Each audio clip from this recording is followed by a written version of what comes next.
Hello दोस्तों, आपका स्वागत है आर एंड के क्लासेस चैनल पर। आज हम शुरू करते हैं साइंस, जो कि 10th क्लास की है। चैप्टर नंबर 1 है केमिकल रिएक्शन एंड इक्वेशन। हम जानेंगे यह क्या होता है, और हमारे चैनल के साथ बने रहने के लिए और कुछ सीखने के लिए आर एंड के क्लासेस को सब्सक्राइब करें, शेयर करें। अगर वीडियो अच्छी लगे तो लाइक करें और कमेंट करें। आइए अब हम स्टार्ट करते हैं chemical reaction and equation. Chemical reaction क्या होती है? केमिकल रिएक्शन वो होती है जब किसी चीज़ में चेंज आए, लाइक कलर में चेंज आए, टेम्परेचर चेंज हो, उसका स्टेट चेंज हो, एटसेट्रा। आइए देखते हैं। Chemical reaction has take place change in state, change in colour, evolution of gas, change in temperature. Chemical reaction को हम हिंदी में रासायनिक अभिक्रिया कहते हैं। रासायनिक अभिक्रिया क्या होती है? अगर किसी अवस्था में चेंज आए, अगर ठोस से द्रव में बने और द्रव से ठोस बने, द्रव से गैस बने, या कोई इवोल्यूशन ऑफ गैस हो, कलर में चेंज आए, वो सब क्या होता है? हमारा रासायनिक अभिक्रिया होती है, मतलब कि केमिकल रिएक्शन होती है। लोहे में जंग लगना, iron of rusting, it is a example of the chemical reaction. आइए अब हम जानते हैं केमिकल इक्वेशन क्या होती है। 9th क्लास में पढ़ चुके हैं कि हम कैसे केमिकल इक्वेशन बनाते हैं। देखिए, the word equation for the above reaction would be magnesium plus oxygen. Magnesium और ऑक्सीजन जब मिल जाते हैं तो प्रोडक्ट क्या बनता है हमारा? Magnesium oxide. Mg + O2 = 2MgO। Arrow ये साइन है प्रोसेस का, केमिकल रिएक्शन प्रोसेस का। जो फाइनली प्रोडक्ट हमें क्या मिलेगा? मैग्नीशियम ऑक्साइड मिलेगा। देखिए, ये है equation magnesium plus oxygen MgO। हमने बैलेंस करना इक्वेशन 9th क्लास में पढ़ चुके हैं, कैसे बैलेंस करते हैं इक्वेशन। अब हम आगे पढ़ेंगे। We have learnt in class 11 that during a chemical reaction, atom of one element do not change into those of another element, nor do atoms disappear from the mixture or appear from elsewhere. Actually, chemical reaction involves the breaking and making of bond between atoms to produce new substance. Chemical reaction क्या होती है? इसमें breaking, bond का टूटना और bond का बनना, जिससे कि एक नया पदार्थ बने, एक नया सब्सटेंस बने, वो हमें केमिकल रिएक्शन के बारे में बताता है। Chemical reaction are many types like as combination reaction,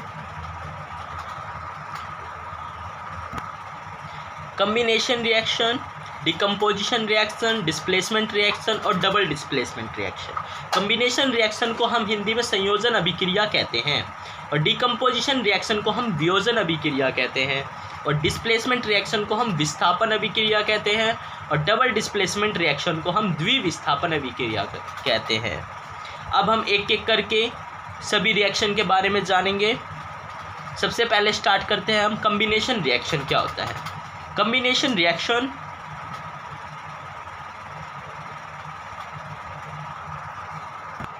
chemical reaction which is a single product is formed from two or more reactant is known as combination reaction. combination reaction क्या होती है? जब दो या दो से अधिक अभिकारक मिलकर एक उत्पाद बनाते हैं, उसे संयोजन अभिक्रिया कहते हैं। जब when two or more reactant is combined to form a single product is called a combination reaction. आइए देखते हैं इसके उदाहरण क्या हैं।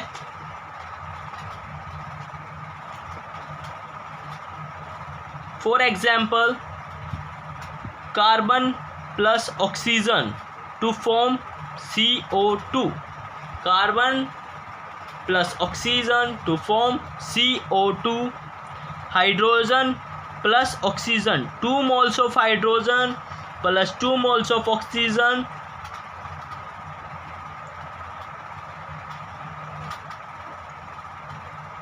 2H2O, 4 moles of hydrogen plus 2 moles of oxygen to form 2H2O.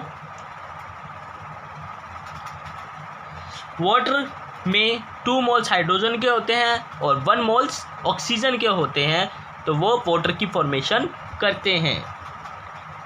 आइए, कम्बिनेशन रिएक्शन भी 2 टाइप की होती है।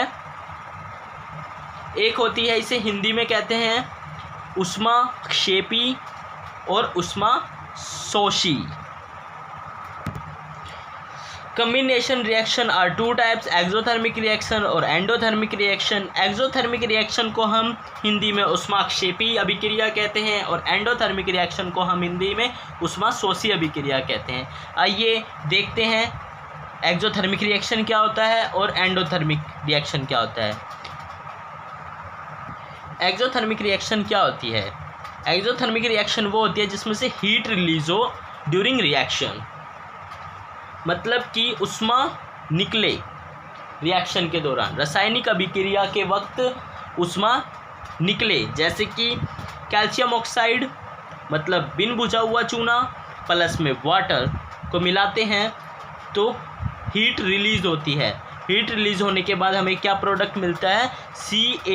CaOH ट्वाइस, मतलब कैल्शियम हाइड्रोक्साइड। इसे हिंदी में हम कहते हैं भुजा हुआ चूना और इंग्लिश में कहते हैं स्लेक लाइम। जैसे और भी है एक्सोथर्मिक रिएक्शन के example, decomposition, the decomposition of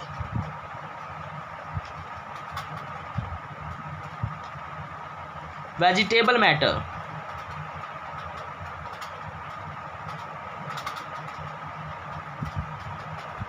into compost.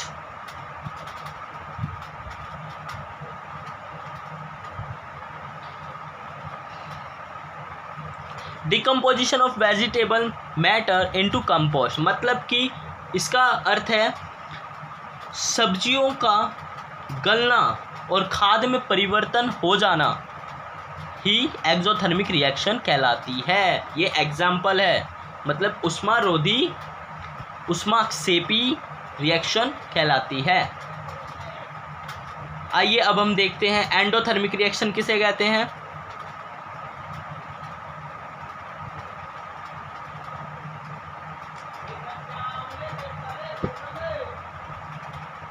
इसे हम हिंदी में ऊष्माशोषी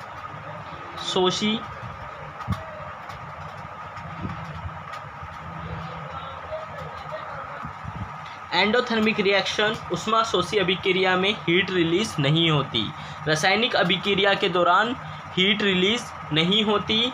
during this reaction does not release heat, like उदाहरण क्या है? फोटोसिंथेसिस प्रोसेस इन प्लांट, प्रकाश संश्लेषण अभिक्रिया। जब पौधे अपना भोजन बनाते हैं उस वक्त हीट रिलीज होती है? नहीं होती, क्योंकि वो ऊष्मा का ग्रहण कर लेते हैं। भोजन बनाने के लिए उन्हें ऊष्मा की ज़रूरत होती है। ये रिएक्शन क्या कहलाती है? हमारी ऊष्माशोषी अभिक्रिया कहलाती है। वह रिएक्शन जिसमें से हीट रिलीज ना हो वो रिएक्शन एंडोथर्मिक रिएक्शन कहलाती है, ऊष्माशोषी अभिक्रिया कहलाती है। आइए अब हम जानेंगे डिकम्पोजिशन रिएक्शन क्या होता है, इसके क्या एग्जाम्पल हैं। डिकम्पोजिशन रिएक्शन, डिकम्पोज होना, हमें इस वर्ड से ही पता लग रहा है डिकम्पोज होना अर्थात टूटना। हिंदी में इसे वियोजन अभिक्रिया कहते हैं। अभी अभी हमने पढ़ा कम्बिनेशन रिएक्शन। कम्बिनेशन का मतलब ही होता है दो चीज़ से मिलकर एक चीज़ बनना, संयोजन अभिक्रिया हिंदी में कहते हैं कम्बिनेशन को। तो हमें कभी कभी नेम से ही पता लग जाता है कि वो कौन सी रिएक्शन है। डिकम्पोजिशन रिएक्शन मतलब डिकम्पोज होना, मतलब कि टूट जाना। वियोजन अभिक्रिया, वियोजन हो जाना। तो डिकम्पोजिशन रिएक्शन क्या होता है? When an reactant to form 2 or more product is called decomposition reaction. जब एक अभिकारक से 2 या 2 से अधिक उत्पाद बनते हैं वह डिकम्पोजिशन रिएक्शन कहलाती है, मतलब वियोजन अभिक्रिया कहलाती है। आइए हम देखते हैं कुछ एग्जाम्पल। डिकम्पोजिशन रिएक्शन के बारे में अभी हमने देखा। When a reactant is formed 2 और more product is called decomposition reaction. जब एक अभिकारक 2 या 2 से अधिक उत्पाद बनाते हैं उसे हम वियोजन अभिक्रिया कहते हैं। जैसे FeSO4 2FeSO4 FeSO4 होता है हमारा फेरस सल्फेट। जब हम इसे रिएक्ट करते हैं तो इसमें हीट रिलीज होती है। जब हमारा क्या बनता है फेरिक ऑक्साइड Fe2O3 प्लस हमें क्या मिलता है सल्फर डाइऑक्साइड प्लस हमें क्या मिलता है SO3 मतलब सल्फेट मिलता है। इससे हमें 3 प्रोडक्ट की फॉर्मेशन हो रही है। और रिएक्टेंट क्या है अभिकारक कितना है हमारा 1 है और उत्पाद कितने बने हमारे 3। तो इसी को हम क्या कहते हैं डिकम्पोजिशन रिएक्शन कहते हैं। आप NCERT में देख रहे हैं कि white silver chloride turns gray in sunlight. This is due to decomposition of silver chloride into silver and chlorine by light. इसका अर्थ है कि जो सिल्वर क्लोराइड है वो सिल्वर के कारण क्या हो जा रहा है डिकम्पोज हो जा रहा है और क्लोरीन लाइट के द्वारा डिकम्पोज हो रहा है। रिएक्शन ये हमारी 2AgCl सनलाइट की प्रेजेंस में सूर्य प्रकाश की प्रेजेंस में सिल्वर अलग हो जाएगा और क्लोरीन गैस हमारी अलग हो जाएगी। ये क्यों होती है क्योंकि सिल्वर के कारण सिल्वर क्लोराइड में सिल्वर के कारण सिल्वर अलग हो जा रहा है और क्लोरीन अलग हो जा रही है। क्यों क्योंकि यहाँ पर सनलाइट प्रेजेंस है क्योंकि यहाँ पर सनलाइट सूर्य का प्रकाश प्रेजेंस है। यह हमारा डिकम्पोजिशन का एग्जाम्पल है वियोजन अभिक्रिया का एग्जाम्पल है। इसमें एक रिएक्टेंट है और 2 प्रोडक्ट है मतलब एक अभिकारक है और 2 उत्पाद बन रहे हैं हमारे। तो यह हमारा वियोजन अभिक्रिया का एग्जाम्पल है। आइए अब हम डिस्प्लेसमेंट रिएक्शन अर्थात विस्थापन अभिक्रिया के बारे में जानेंगे कि यह क्या होता है और इसके एग्जाम्पल क्या हैं। डिस्प्लेसमेंट रिएक्शन कभी विचार किया है कि जब लोहे की कील को हम कॉपर सल्फेट के विलयन में डालते हैं तो उस पर ब्राउन सी प्रेसिपिटेट आ जाती है मतलब ब्राउन परत में भूरे रंग की परत जम जाती है। वो क्यों होती है आइए इस बारे में अब हम जानेंगे। डिस्प्लेसमेंट रिएक्शन क्या होता है। डिस्प्लेसमेंट रिएक्शन वो अभिक्रिया होती है जिसमें जो ज़्यादा अभिक्रियाशील पदार्थ कम अभिक्रियाशील पदार्थ को क्या कर दे हटा दे अपने से अलग कर दे। वो क्या होता है हमारा डिस्प्लेसमेंट रिएक्शन होती है। When more reactive metal displace on to less reactive metal is called a displacement reaction. आइए अब हम जानेंगे कि जब लोहे की कील को कॉपर सल्फेट के विलयन में डालते हैं तो उस पर ब्राउन प्रेसिपिटेट क्यों आ जाता है अर्थात भूरे रंग की परत क्यों आ जाती है। आप देख रहे हो